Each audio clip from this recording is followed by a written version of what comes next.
Warga pasti udah nggak asing sama istilah point source dan line array. Tapi apa sih maksudnya? Terus dipakainya buat situasi yang gimana? Yuk bumper dulu.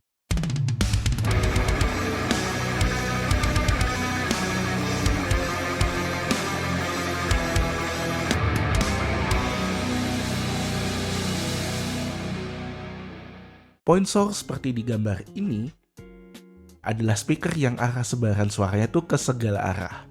Biasanya speaker-speaker point source ini memiliki dispersi atau sudut penyebaran suara yang lebar.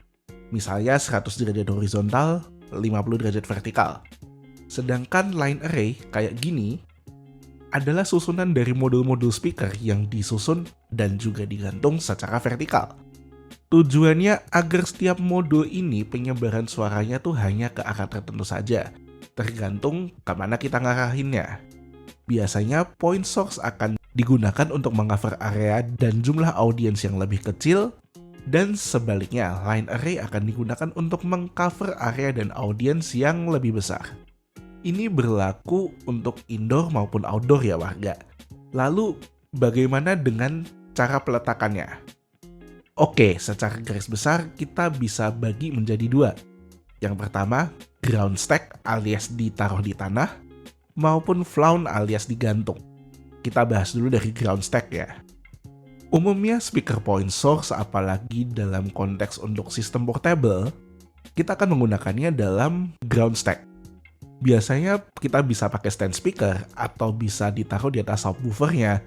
Bisa juga kita pakai pole mount dari subwoofer.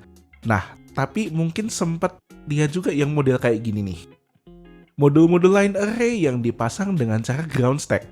Pertanyaannya, apakah efektif? Kalau modelnya seperti ini, ya bisa-bisa aja sebenarnya. Tapi warga nggak dapat keuntungan dari sistem line array.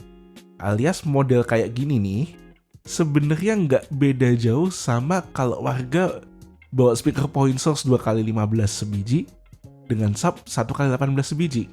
Nggak beda jauh. Nah, sekarang kita bahas soal flown alias digantung. Kalau di outdoor, kayaknya hampir nggak pernah ya kita nemuin point source yang digantung.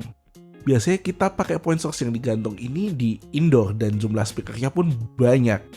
Ada alasan-alasan tertentu kenapa kita pakai cara tersebut. Biasanya karena ruangannya relatif masih bergema dan juga konstruksi bangunannya nggak mampu menahan beban dari sistem speaker line array, sehingga dicarikan solusi yang lebih ringan.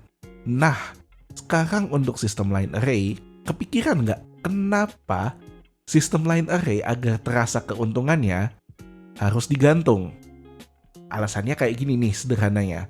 Agar speaker-speaker yang paling atas itu bisa mengcover area-area terjauh dari audiens dengan lebih efektif.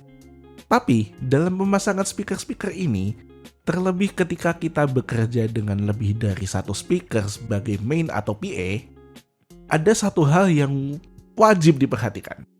Apa itu? Sabar dulu, kita lanjut ke video berikutnya ya.